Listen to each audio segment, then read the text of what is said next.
So, did you ever think you'd be in a superhero movie? And the attraction, I need to know. No, I never thought I would be in a superhero movie.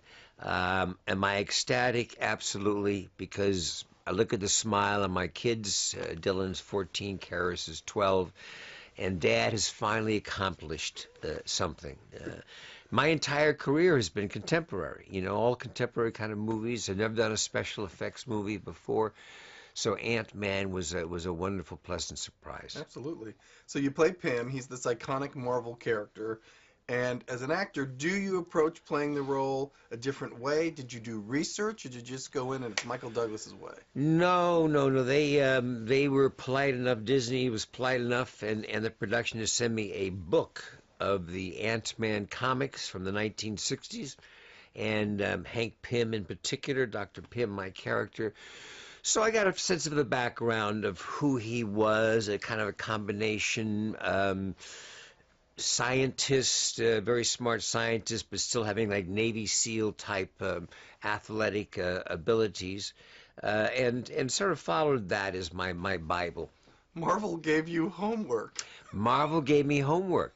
No, it's a very unique experience. It's the Marvel world. I'm happy to be a part of it, but confidentiality is a prime part. When the scripts would come in, nobody could sign for them. I had to sign for them personally. They had my name. I had to return the script when a new draft came in. There were things you couldn't talk about for fear that you could have Marvel blowgun in the side of the neck. But it was all part of the intrigue and the excitement. And I have yet to see the whole picture together with all the different units that we're shooting. We had 4 units shooting at the same time. But it looks, from what I have seen, very exciting. There's more secrecy here than in the China Syndrome. More secrecy here than the China Syndrome. That's correct. That's good. Right. All right. What do you think makes Pym tick? What's the prime motivation for that? Well, I think revenge plays a very important part in his life. He basically has designed and found this incredible technique and ability basically to reduce a human being to the size of an ant and still maintain incredible strengths. And I think his fear of this being used in a bad way by my company prodigy, played by Corey Stoll, makes him very kind of nervous and to do the right thing. But he's got a good twinkle in his eye. He's got a good sense of humor.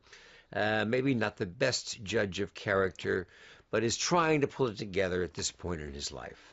Okay, and I won't give away whether or not he does, but now let's talk about relationships. You have 2 very different relationships with your daughter Hope and with Darren. So tell me about those 2. Well, my daughter is a disenchanted relationship. My wife, her mother, we lost early in her life. I think it's a part of her which would like to fulfill this role that Scott, played by Paul Rudd, does. Basically, I now evolve in working as a mentor with my prodigy in the Ant-Man. I think this is something that would frustrate Evangeline's part, played as Hope.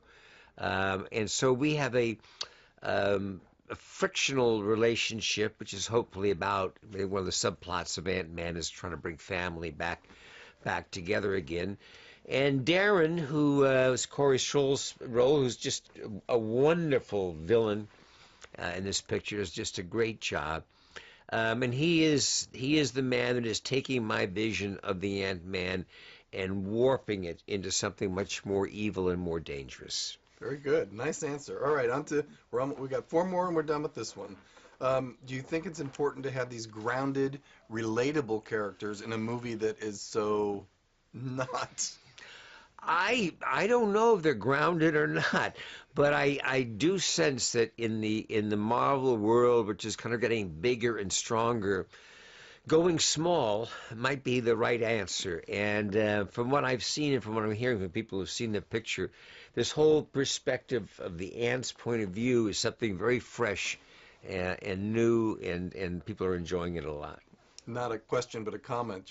When this is the first one, and you don't need the Marvel degree because it explains it all. It's a nice beginning to this story, so I really like that. Right. All right. You have to like the characters you play. So what was What did you like most about Hank Pym that made you excited to go to work every day?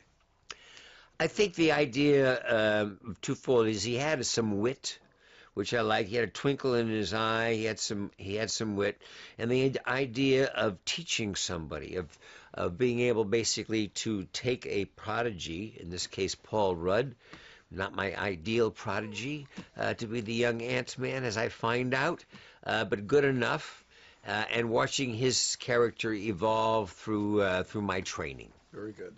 All right.